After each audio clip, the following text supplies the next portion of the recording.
Je nesmrtelnou zásluhou Vladimíra Iliča Lenina, že očistil revolučné učenie robotníckej triedy od bahna oportunizmu. Po víťazstve demokratov začali komunisti uvažovať, ako by mohli zdiskreditovať demokratickú stranu. A čo bolo horšie, začalo sa vlastne prenasledovanie otvorené kňazov a takých aktívnych kresťanských laikov.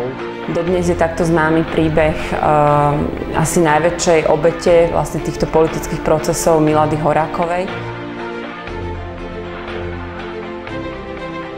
20. augusta 1968 však prišlo niečo neočakávané. K rozhlasu přijíždějí jednotky, které začaly pálit světelnými a ostrými nárazy. A strašne hučali lietadla. Pozerala som sa cez okno a vtedy som zbadala, že idú tanky.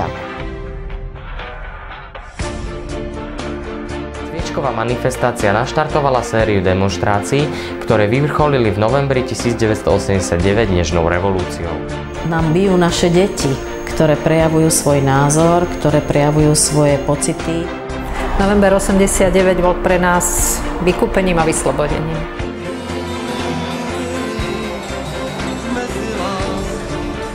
Tým sa skončilo 40-ročné pôsobenie komunistického režimu v Československu.